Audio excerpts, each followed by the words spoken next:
We are the Historical Archives. Subscribe for more stories and try to leave a comment with the word legacy about this video.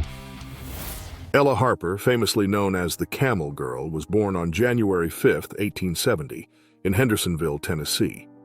She had a rare orthopedic condition called genu recurvatum, which caused her knees to bend backward, giving her a distinctive gait resembling that of a camel.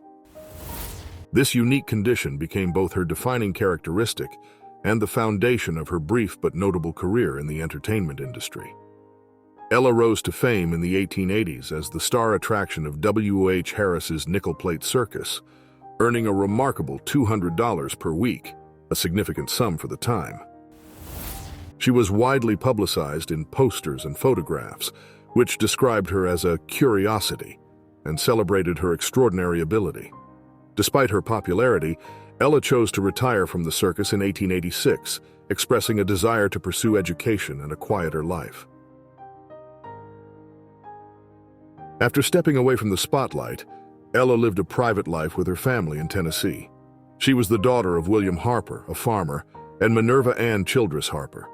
Her early life was marked by personal losses, including the death of her twin brother in infancy and the deaths of several other siblings. Later, she married Robert Savely, a schoolteacher, and the couple settled in Nashville, where they faced their own struggles, including the heartbreaking loss of their infant child. Ella passed away on December 19, 1921, at the age of 51 due to colon cancer. She is buried alongside her family in Spring Hill Cemetery in Nashville, Tennessee. While much of her life remains a mystery, Ella Harper's story endures as a blend of resilience and curiosity. Arnold Gerrit Henskes, better known as Miran Dejo, was a Dutch performer and mystic born in 1912. Renowned for his extraordinary ability to endure seemingly fatal wounds, he became a sensation in post-war Europe. Dejo claimed to have achieved invulnerability through intense spiritual practices, allowing him to be pierced through his body with swords and other sharp objects without apparent harm. His performances, often conducted under medical supervision, baffled scientists and drew large crowds, cementing his reputation as a living anomaly. Henskes attributed his extraordinary feats to a divine mission, believing that his ability to transcend physical pain was meant to convey a message of universal peace and spiritual enlightenment. Despite skepticism from the scientific community, Dejo remained steadfast in his beliefs, blending his performances with philosophical discussions about the interconnectedness of humanity and the power of the mind over matter. His work left audiences questioning the limits of human endurance and the potential of spiritual transcendence. In 1948, Miran Dejo died suddenly at the age of 35, reportedly after swallowing a steel needle as part of an esoteric experiment. His death was as mysterious as his life, leaving behind unanswered questions about his abilities and motivations. To this day, Arnold Gerrit Henskes is remembered as a symbol of the unexplored boundaries of human potential and the enigmatic intersection of faith, science, and spectacle. Grady Stiles Jr., famously known as Lobster Boy, was born in 1937 with ectrodactyly, a rare congenital condition that caused his fingers and toes to fuse, resembling lobster claws. This condition ran in his family, and the Stiles lineage was well known in the sideshow circuit, where members displayed their unique physical traits to audiences across America. Despite his physical challenges, Stiles became a dominant figure in his family. He used a wheelchair for mobility, which gave him considerable upper body strength. However, his strong personality often turned abusive. Grady struggled with alcoholism and was known for his volatile temper, frequently directing his anger at his family. His dark side overshadowed his public persona, as those close to him endured years of his violent and controlling behavior. The most shocking moment in Stiles' life came in 1978, when he was convicted of murder. In a fit of rage, he shot and killed his daughter's fiancé the night before their wedding, claiming he was protecting his family. Due to his disability, Grady avoided prison and instead received probation, as the court deemed incarceration unsuitable for someone with his condition. This controversial ruling only intensified his reputation as a dangerous man who lived without boundaries. Stiles' notoriety and cruelty eventually led to his downfall. In 1992, his wife, Mary Teresa, and her son from a previous marriage hired a hitman to kill him after enduring years of abuse. Grady was shot and killed in his Florida home, bringing an end to a life filled with both public fascination and private horror. His death marked the conclusion of a tumultuous family saga that had captured the attention of many. Grady Stiles Jr.'s legacy is both extraordinary and tragic. Stefan Bobrowski, famously known as the Lion-Faced Man, was born in 1891 in Poland with a rare genetic condition called hypertrichosis. This condition caused an abnormal amount of hair to grow on his face and body, giving him the appearance of a lion. His mother, initially horrified by his condition, attributed it to witnessing a lion attack while pregnant. In his youth, Stefan was introduced to the world of sideshows, where he quickly gained attention for his extraordinary looks. Traveling through Europe, he joined various circuses and exhibitions, captivating audiences who came to marvel at his lion-like visage. What set Stefan apart was his refined demeanor and intelligence, which stood in stark contrast to the wild man stereotype often associated with sideshow performers of his era. He moved to the United States in the early 20th century and became a star performer at Coney Island and other prominent venues, earning both financial success and widespread recognition. Fluent in multiple languages and known for his polite, cultured personality, Stefan would engage with spectators, showcasing not just his unique physicality but also his charm and wit. This duality made him a favorite among audiences. As the popularity of sideshows began to decline in the 1920s, Stefan retired from public life. He returned to Europe, seeking a quieter existence away from the spotlight that had defined much of his earlier years. Reports suggest that he settled in Germany, where he lived modestly until his death in 1932. Far from being defined solely by his appearance, Stefan leveraged his intelligence, charisma, and resilience to carve out a space of respect and admiration. Edward Mordrake was a man born in the 19th century with a rare and unsettling condition, a second face on the back of his head. According to reports, this face was said to have independent expressions, sometimes smiling or sneering, and even whispering to him, driving him to despair. It is claimed that he took his own life at the age of 23, unable to bear the torment of the face. Despite its captivating nature, however, this story is widely regarded as a myth. There is no credible historical or medical evidence to support the existence of Edward Mordrake or his condition. Chang and Eng Bunker, born in 1811 in Siam, modern-day Thailand, were conjoined twins connected at the chest by a small band of cartilage.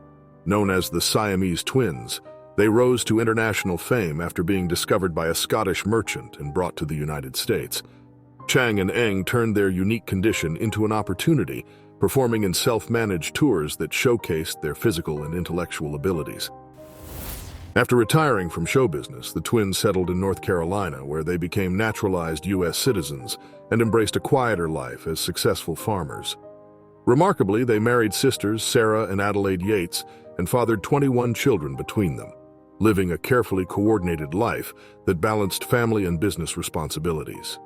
Their ability to lead such a productive and family-centered existence challenged societal perceptions of disability and difference during their time.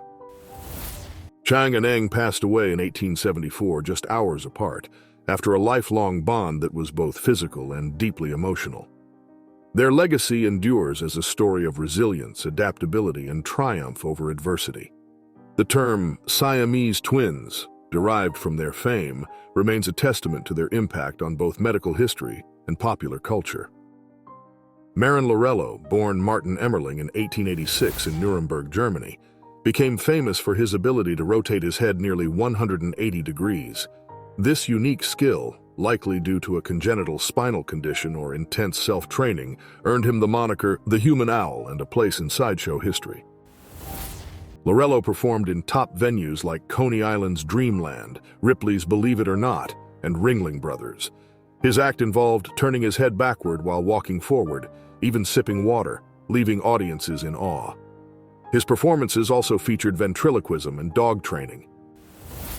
Despite his professional success, Lorello's personal life was troubled. He faced marital issues, including an arrest for abandoning his wife and allegations of Nazi sympathies during World War II, which harmed his reputation. He continued performing until 1952, maintaining his reputation as one of sideshow entertainment's most unique acts. His talent, though surrounded by controversy, remained a focal point of fascination. Marin Laurello passed away in 1955 from a heart attack. His unmatched talent and enigmatic life ensure his place as a memorable figure in the history of sideshow performance. Johnny Eck, born John Eckhart Jr. on August 27, 1911, in Baltimore, Maryland, came into the world with a rare condition called caudal regression syndrome, leaving him with no lower body. Despite this, Johnny showed resilience and determination from an early age. Raised in a supportive family alongside his identical twin, Robert, who was fully able-bodied, Johnny thrived in an environment that encouraged his natural talents and creativity. Johnny's career began at 12 when he joined a magic show as part of a sawed-in-half illusion. His charm and unique physique quickly made him a star in the sideshow circuit, earning him prominent roles with Ringling Brothers and Barnum and Bailey. Audiences were captivated by his acrobatic feats and charisma, which helped him redefine perceptions of disability in entertainment. Johnny gained international recognition through his role in Todd Browning's 1932 film Freaks, which remains a cult classic. He also appeared in several Tarzan films as a Goonie bird, showcasing his physical agility. His contributions to cinema and sideshows during this era helped cement his legacy as one of the most remarkable performers of his time. As the popularity of sideshows waned, Johnny retired to Baltimore with his brother Robert. He pursued artistic interests, including painting, woodworking, and performing local puppet shows for children. Known for his humor and independence, Johnny spent his later years entertaining his community and reflecting on a life of extraordinary achievements. Johnny Eck passed away on January 5, 1991, at the age of 79. His life story remains a testament to perseverance, talent, and the power of individuality. Through his performances and personal triumphs, Johnny continues to inspire, proving that physical limitations need not define one's potential. Alice Doherty was born in 1887 in Minnesota, USA, with hypertrichosis, a rare condition that caused excessive hair growth on her face and body. This distinctive appearance made her an outcast, but it also led her to the world of sideshow performances. Her family, facing financial difficulties, saw the potential for Alice to earn a living through her condition, setting the stage for her future in the circus world. As a young woman, Alice became known as the Minnesota Woolly Girl, performing in various traveling circuses and sideshows. Audiences were fascinated by her unusual appearance, and Alice became a popular attraction. She was part of a larger trend of human oddities displayed in these shows, where her condition became both her livelihood and her identity. Throughout her career, Alice's appearance was both a source of public fascination and personal hardship. She endured being treated as a spectacle, often facing social rejection outside her performances. Despite this, Alice found independence and financial stability through her work, touring with several shows and becoming one of the more recognized figures in the sideshow industry. Though her career offered some independence, Alice's personal life was fraught with challenges. The public's treatment of her, combined with the isolation of her condition, made her feel like an outsider. She maintained a professional demeanor in the circus world, but faced emotional tolls from societal rejection and the pressure of being seen as an oddity rather than a person.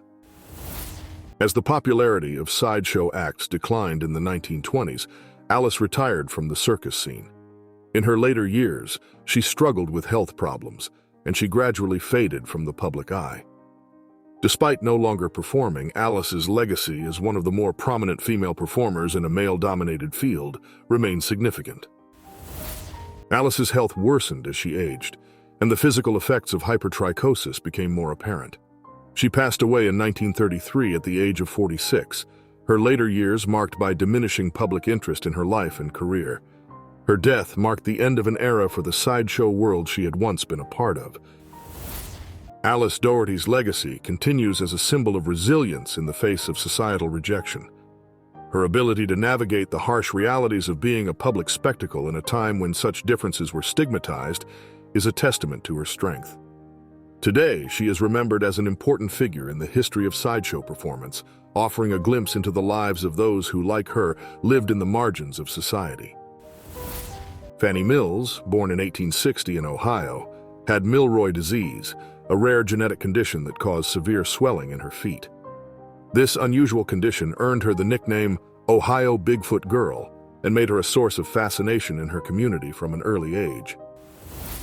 In the late 19th century, Fanny joined sideshow entertainment, where her condition was displayed to curious audiences. Her oversized shoes, specially made to fit her swollen feet, became a defining feature of her performances and added to her fame. A sideshow promoter once staged a publicity stunt, offering $5,000 and a farm to any man willing to marry Fanny.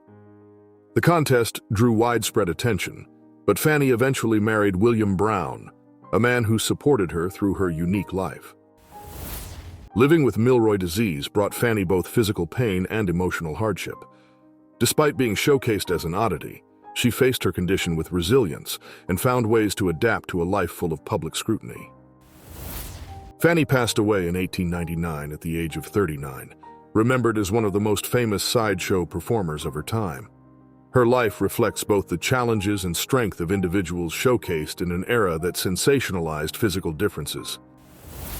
Annie Jones was born in 1865 in Virginia, a time when physical differences often drew public fascination. From a young age, she exhibited a full beard due to a condition believed to be hirsutism. Her unique appearance led her to join P.T. Barnum's traveling show as the Bearded Lady, making her a prominent figure in the sideshow world. Annie's captivating presence and charm quickly made her one of Barnum's most popular attractions. Audiences were not only intrigued by her beard, but also by her elegance and grace, which challenged societal expectations of women with unconventional appearances. During her early career, Annie faced a dramatic challenge when she was abducted by a would-be promoter seeking to exploit her. Barnum launched a high-profile legal battle to secure her return, which ultimately increased her fame and solidified her connection to the famed showman. As Annie grew older, she became an advocate for others in the sideshow industry. She worked to improve conditions and challenged the perception of sideshow performers as mere curiosities, emphasizing their dignity and humanity. Despite her public success, Annie's life was not without difficulties. She faced social stigma and health issues associated with her condition. However, she remained resilient, using her platform to build a meaningful career and maintain her self-respect. Annie Jones passed away in 1902 at the age of 37, leaving behind a legacy as one of the most famous sideshow performers in history. Her life story continues to inspire conversations about acceptance and the celebration of individuality. Josephine Joseph, possibly known as Antonina Sambor Dexter, gained fame as a sideshow performer in the early 20th century, presenting as half man and half woman. Their act featured one side in masculine attire and short hair, while the other appeared feminine with flowing locks. This striking duality fascinated audiences and stirred debates about gender and biology during a time obsessed with unusual curiosities. The true identity of Josephine Joseph remains unclear, with some speculating they were intersex or used clever costuming. The name Antonina Sambor Dexter occasionally surfaces, adding to the mystery. Joseph Merrick, known as the Elephant Man, was born in Leicester, England in 1862. His childhood seemed ordinary until severe deformities began appearing. By his teenage years, his condition, now thought to be a mix of Proteus syndrome and neurofibromatosis, caused debilitating physical changes and social rejection. Unable to find regular work, Merrick joined the sideshow circuit in the 1880s, exhibited as a human oddity. Though he initially earned money, he was often exploited and abandoned, particularly after a harsh stint in Belgium. Penniless and alone, Merrick made his way back to London, seeking help at the London hospital. Dr. Frederick Treves took Merrick under his care, arranging permanent residence at the hospital. Here, Merrick experienced stability and kindness for the first time, meeting visitors from all walks of life who came to know his gentle demeanor and intelligence beyond his appearance. Merrick enjoyed literature, poetry, and crafting models, revealing his sensitive and thoughtful nature. Despite his challenges, he dreamed of experiencing life like others, particularly visiting the countryside, a poignant glimpse into his humanity. Merrick's health declined over time, and in 1890, at age 27, he passed away from asphyxiation, likely from attempting to sleep lying down. His death marked the end of a life of hardship but also moments of dignity and compassion. Joseph Merrick's story continues to inspire, with books and films like The Elephant Man celebrating his resilience. His life reminds us of the importance of empathy and respect for those who defy societal norms. Frank Lentini, born in 1889 in Rossellini, Sicily, entered the world with an extraordinary physical anomaly: a third leg, an extra set of toes, and partial development of a fourth leg. These extra limbs were the result of a conjoined twin that had not fully separated during development. Despite his condition, Lentini grew up in a loving family, though his unusual anatomy brought significant challenges in his early years. As a child, Lentini moved to the United States, where he joined the sideshow circuit. He soon became known as the three-legged man, captivating audiences with his unique appearance and remarkable abilities. Unlike many performers, Lentini embraced his difference and used his third leg for practical purposes, such as kicking a soccer ball, which amazed spectators. Lentini's charisma and humor made him a popular attraction in circuses and sideshows. He toured with major companies, including Ringling Brothers and Barnum and Bailey, earning widespread recognition. His performances were less about shock and more about showcasing his remarkable adaptability and positive attitude. Beyond the spotlight, Lentini led a fulfilling personal life. He married Teresa Murray and had 4 children, demonstrating that his condition did not hinder his ability to form meaningful relationships. He was known for his upbeat personality and determination to live a normal life despite his physical differences. Frank Lentini passed away in 1966, leaving behind a legacy of resilience and self-acceptance. His life story continues to inspire, highlighting how adversity can be transformed into opportunity through courage and a positive outlook. Lentini's ability to thrive in a world that often marginalized people like him remains a powerful testament to the strength of the human spirit. Pascual Piñón, a Mexican railway worker, became famous in the early 1900s as the two-headed Mexican while touring with a sideshow. Audiences marveled at what appeared to be a second head growing from his skull, though it was later revealed to be a wax or plaster creation added for show. Despite the illusion, Piñón captivated crowds and became a symbol of the era's fascination with oddities. After retiring from the sideshow, Piñón returned to his quiet life, leaving little record of his later years. His story remains a mix of illusion and resilience, reflecting the spectacle-driven world of sideshow entertainment in the early 20th century. Prince Randian, born in 1871 in Demerara, British Guiana, now Guyana, came into the world with tetra amelia syndrome, a rare condition resulting in the absence of all 4 limbs. Despite this, Randian displayed remarkable independence from an early age, proving that his physical limitations would never define him. In 1889, Randian was brought to the United States by the famed showman P.T. Barnum. He quickly gained fame as the human torso or the human caterpillar and became a prominent performer in circuses, freak shows, and museums. His incredible acts, particularly rolling and lighting cigarettes with just his lips and tongue, captivated audiences.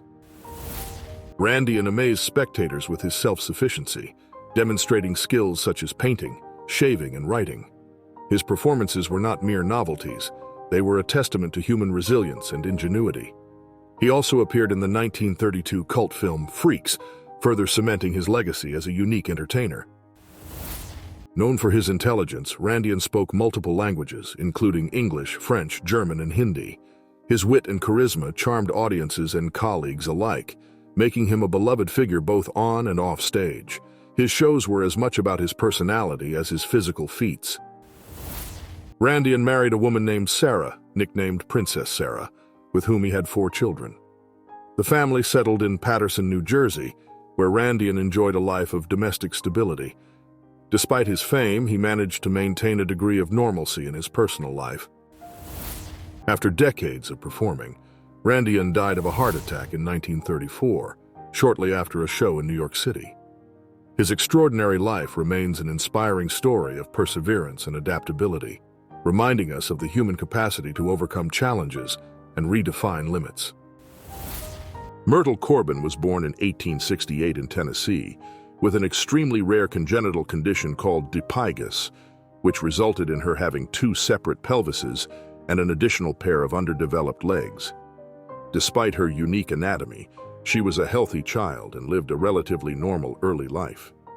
Her condition quickly drew attention, making her a subject of fascination in the medical community and beyond. At the age of 13, Myrtle began performing in sideshows under the title The Four-Legged Girl from Texas. Her cheerful personality and willingness to engage with audiences turned her into a star attraction. Myrtle's performances emphasized her physical uniqueness, but her charm and relatability made her a beloved figure in the entertainment world. Myrtle married a doctor named James Clinton Bicknell at 19 and went on to have 5 children, proving that her condition didn't hinder her ability to lead a fulfilling life. Her story of balancing family life with her career challenged societal perceptions of physical differences, showing her resilience and adaptability. Myrtle Corbin passed away in 1928, but her legacy endures as one of the most well-known figures in sideshow history. Her life continues to inspire discussions about individuality, overcoming challenges, and the diverse ways humans adapt and thrive despite societal or physical limitations. George and Willie Muse, born in the late 19th century in rural Virginia, were African-American brothers with albinism. Their distinct appearance made them stand out in their community, attracting both fascination and unwanted attention. The brothers' lives took a dramatic turn when they were reportedly abducted as children by a sideshow promoter. They were forced into the circus world, rebranded as exotic oddities under names like White Ecuadorian Cannibals and Echo and Eco. For years, George and Willie toured the country, exploited for their unique looks and musical talents. They were shown as mysterious beings from foreign lands, playing into racial stereotypes of the time to attract crowds. The Muse brothers were kept in virtual servitude, denied proper pay, and manipulated by their handlers. They performed under harsh conditions with no access to their family or the outside world. In 1927, their mother, Harriet Muse, discovered their whereabouts and demanded their release. A97. In 1927, their mother, Harriet Muse, discovered their whereabouts and demanded their release. A highly publicized legal battle ensued, shining a spotlight on the exploitation they endured. Highly publicized legal battle ensued, shining a spotlight on the exploitation they endured. After gaining freedom, the brothers chose to continue performing, this time under fairer conditions. They now controlled their contracts, earning proper wages and embracing their roles as entertainers on their terms. Aside from their visual appeal, George and Willie were celebrated for their musical abilities. Their banjo performances were a major draw, adding a layer of artistry to their act. The Muse brothers became internationally recognized performers, transitioning from exploited oddities to celebrated stars of the sideshow world, drawing large audiences wherever they went. Despite their fame, George and Willie remained deeply connected to their family, particularly their mother, who was instrumental in their emancipation. Their story highlighted the importance of familial bonds. In their later years, the brothers retired from performing and lived a quieter life in Virginia. They enjoyed 102. In their later years, the brothers retired from performing and lived a quieter life in Virginia. They enjoyed the financial stability they had earned, a stark contrast to their earlier hardships. The financial stability they had earned, a stark contrast to their earlier hardships. The Muse brothers' story is a poignant example of resilience and perseverance. Their journey from exploitation to empowerment offers a window into the racial and cultural complexities of their era. Today, George and Willie Muse are remembered not only for their unique appearance and talents, but also for their fight against exploitation. Their story remains a powerful reminder of the human cost of entertainment and the enduring struggle for dignity and equality. Madame Gustica, born Kusuma de la Garza, was a performer known for her extraordinary ability to stretch her lips, a cultural practice rather than a deformity. Using discs to gradually stretch her lips to about 8 inches, she gained fame after a famous 1930 photograph of her smoking a pipe. While much about her life remains unclear, it is known she performed in freak shows, likely including those at Coney Island. Felix Werle, born in 1869, became known as the Elastic Skin Man due to his ability to stretch his skin, a result of Ehlers-Danlos syndrome.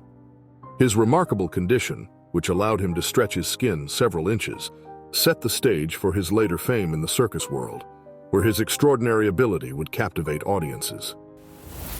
Whirl rose to prominence in the late 19th and early 20th centuries, performing in circuses such as Barnum and Bailey.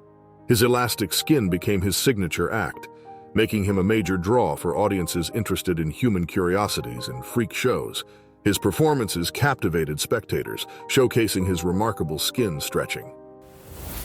Whirl's act involved him demonstrating his skin's elasticity by stretching it out several inches. This bizarre display became one of the most popular acts in the circus, highlighting the human body's abilities and attracting both medical professionals and the public alike, all eager to understand his extraordinary condition. While his skin condition baffled doctors at the time, modern science now understands it as Ehlers-Danlos syndrome, a disorder that affects connective tissues. Despite the lack of medical explanation at the time, Whirl's performances continued to intrigue and astonish audiences who saw his abilities as a medical phenomenon. Details of Whirl's later years remain scarce, and the exact circumstances of his death are unclear. However, he remains a remembered figure in the history of human curiosities, immortalized through photographs and posters from his circus days, leaving a lasting impact on the entertainment world. Whirl's unusual condition made him both a spectacle and an entertainer. His skin's elasticity was a source of public fascination, and while it may have been a burden, it granted him fame. His life is a testament to the human fascination with the strange, and his performances remain a part of circus history. Today, Felix Whirl is remembered as one of the pioneers of human curiosity acts. His legacy is preserved in circus history, as his performances remain a symbol of the era's fascination with the bizarre. His life continues to inspire interest in the unique and unexplained aspects of the human body. Stanislaus Berendt, born in 1901, became famously known as Cialo the Seal Boy due to his rare condition, phocomelia, which caused his arms to resemble flippers. His unique physical traits led him to a life in the sideshow industry, where he captivated audiences with his performances. Despite his physical challenges, Cialo learned to adapt and perform feats such as sawing wood and molding clay with his unusual arms. His remarkable ability to perform everyday tasks using his flipper-like limbs became a key part of his act, drawing crowds wherever he went. Cialo's career spanned decades, with regular performances at renowned venues like Coney Island's World Circus Sideshow. His act was an international sensation, and he became one of the most recognized performers in the sideshow world, often accompanied by his chimpanzee companion, Toby. After retiring from performing in 1976, Cialo moved to Gibsonton, Florida, a town known for housing retired circus performers. He lived a relatively quiet life, away from the limelight, and spent his final years in Pittsburgh, where he passed away in 1980. Cialo's life story continues to inspire, especially through the play Seal Boy Freak, which dramatizes his experiences. His legacy is a symbol of resilience and perseverance in the face of adversity, reminding us of the strength of those who defy expectations. Ruth Berry, also known as Mignon or Penguin Girl, became famous for her rare condition, phocomelia, which caused her arms and legs to be shortened. Despite her physical challenges, she gained popularity in the 1930s, performing marimba music at major exhibitions like the 1933 Chicago World's Fair and the 1939 New York World's Fair. Her unique appearance and talent helped her stand out in the sideshow industry. In the 1950s, Ruth married Earl Davis, choosing to step away from the public eye and live a more private life. Her marriage marked a shift from her earlier career in sideshows, as she focused on a quieter existence, far from the limelight she once enjoyed. Despite her fame, she found contentment outside the spectacle of the freak show world. Ruth Berry passed away in 1992 at 86, remembered for her determination and creative talent. Though she faced physical and social challenges, she was a trailblazer, using her distinctiveness to change public perceptions of disability. Johanna Pauline Musters, born on February 26, 1876, in Ossendrecht, Netherlands, was an extremely short woman due to dwarfism, measuring just 12 inches at birth. At age 2, her father began exhibiting her at fun fairs, and she quickly became a curiosity. Pauline's fame brought wealth to her family, allowing them to tour extensively in the Netherlands, Belgium, and beyond, making her a prominent figure in circus and freak shows. As her notoriety grew, Pauline adopted the stage name Princess Pauline, reflecting her elegant public persona. She performed in various venues, including circuses, theaters, and freak shows, where she danced, sang, and performed acrobatic acts.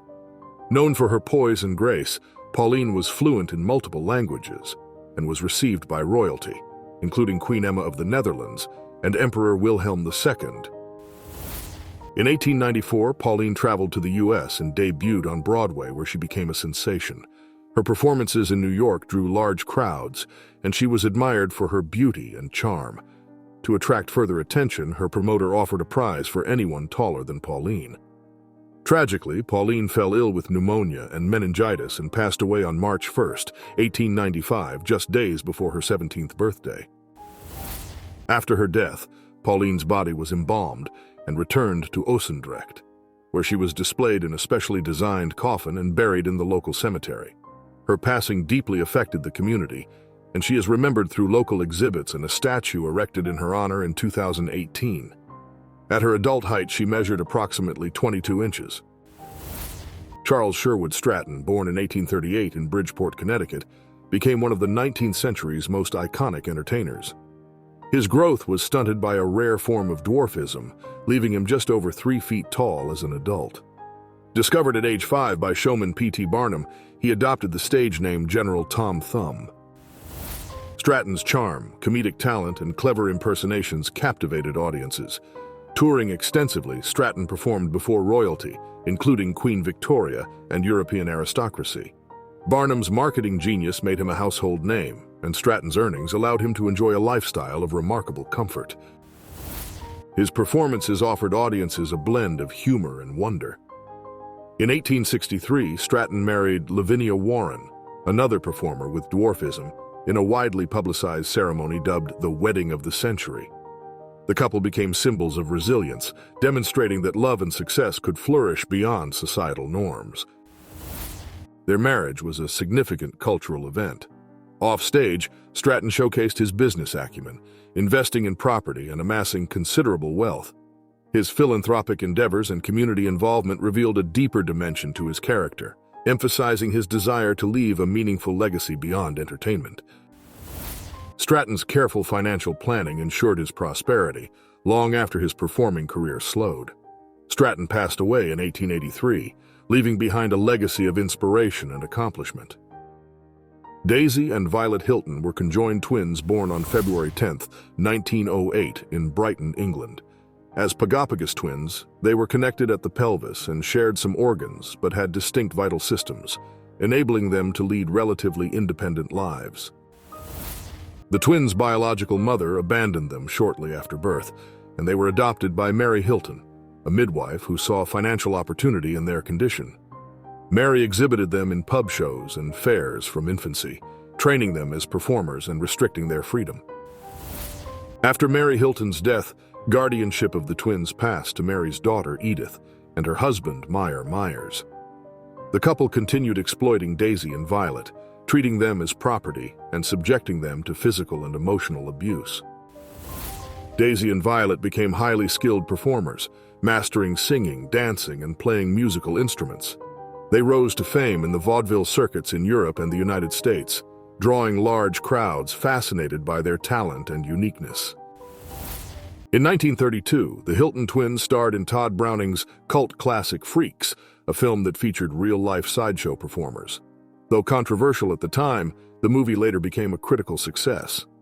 They also appeared in Chained for Life, a melodrama inspired by their lives.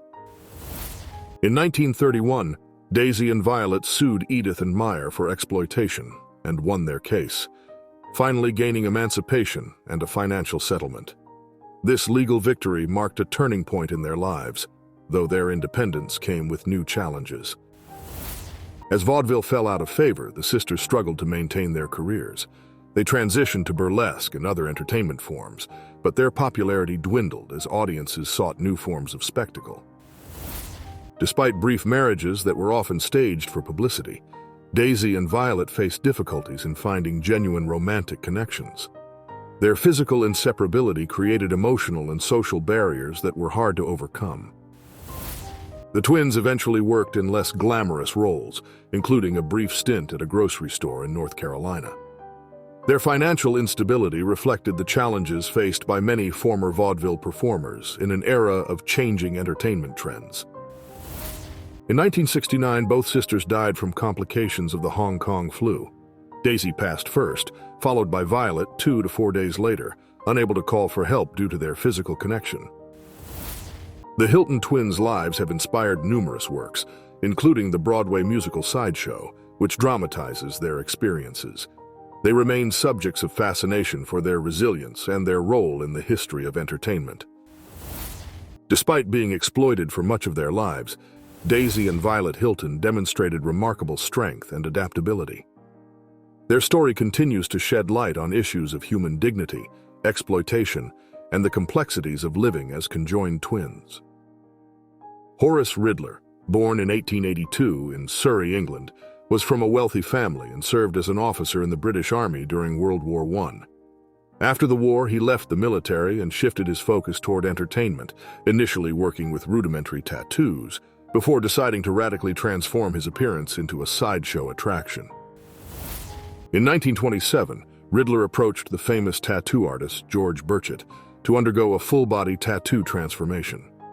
Burchett spent over 150 hours tattooing Ridler in bold, zebra-like patterns, including on his face, turning him into a remarkable visual spectacle known as the Great Omi. This transformation catapulted Ridler into the spotlight of sideshow performances. With his striking new look, Ridler performed at top venues such as Bertram Mills' Circus and Ripley's Believe It or Not. His wife, Gladys, introduced the act as Omet, and Ridler regaled audiences with fantastical stories about his tattoos, claiming to have been captured and tattooed by savages. Over time, Ridler's look became even more extreme, adding piercings, lipstick, and nail polish, and signing autographs as Barbaric Beauty. Despite his appearance, he insisted on his normalcy beneath the tattoos. He continued to perform until his death in 1965. Michael Gorski, known as the Bear Man, was a bearded dwarf sideshow performer famous for his act of walking on all fours, which he performed at fairs and circuses during the 1920s and 1930s. Born in 1899, Gorski's unique ability and unusual appearance made him a popular attraction at events like the Greenbrier Valley Fair in 1938. Jack Earl, born in 1906 as Jacob Reuben Ehrlich, was a small child who experienced an unexpected growth spurt due to acromegalic gigantism, reaching 8 feet 6.5 inches by adulthood. His rapid growth began at age 7, and by 10 he was already over 6 feet tall. His towering height led him to the world of show business. Earl transitioned into Hollywood films, appearing in 48 movies, but later found greater fame as a sideshow performer with Ringling Brothers and Barnum and Bailey Circus. He was celebrated for his height, which became a central part of his act. After retiring from the circus, Earl became an artist, poet, and even worked as a wine salesman. He lived out his later years on a ranch in El Paso, where he engaged with local children and entertained them with his storytelling. Earl passed away in 1952 at the age of 46. Clifford Thompson, born in 1904, was one of the tallest men in the world, standing between 8 feet 3 inches and 8 feet 6 inches. Originally from Rugby, North Dakota, he grew to fame as the Scandinavian Giant, appearing at carnivals and circuses. His towering height made him an unforgettable sideshow attraction. In addition to his circus fame, Thompson appeared in Hollywood films like A Day in the Life of a Giant. Beyond entertainment, he earned a law degree from Marquette University and practiced law in Iola, Wisconsin. His dual career as both a legal professional and a giant made him a unique figure. Thompson briefly held the title of the world's tallest man after the death of Robert Wadlow, though a meeting between the two never occurred to settle the debate. Despite this, Thompson's legacy in the world of sideshow entertainment and human curiosities remains significant. Isaac W. Sprague, born in 1841, became known as the living skeleton, after suffering from progressive muscular atrophy, which caused him to lose excessive weight starting at the age of 12. Despite a normal childhood, his weight continued to drop over the years, leading to his career as a sideshow performer. Sprague's condition made him a popular attraction at carnivals and circuses, especially after being hired by P.T. Barnum's American Museum in 1866. Sprague toured across the United States and even internationally, captivating audiences with his extreme thinness. By the time he was in his 40s, he weighed only 43 pounds. Though his health was fragile, he continued performing until his death. His notoriety as a human curiosity, along with his dedication to his craft, made him an iconic figure in the sideshow world. Despite his fame, Sprague faced financial struggles and health challenges. He married Tamar Moore in 1868, and they had 3 children, though his life ended prematurely at 45 from asphyxia. His legacy as a sideshow performer remains significant, contributing to the history of human oddities in circus and entertainment culture. Millie Kays's incredible skill is evidenced in this 1952 photograph, where she, a circus performer, performs an impressive act by swallowing the head of a 12-foot python. The event took place at the Peggy Bradford Hotel bar, capturing the attention and astonishment of everyone present. In this photo, a colossal, overweight giant is seen in front of a crowd. It was claimed to be an actual person caught in an extraordinary moment, sparking curiosity. The image quickly went viral, with many speculating about the existence of such an unusual individual. However, it was soon revealed that this was not a genuine photograph, but rather a digital creation,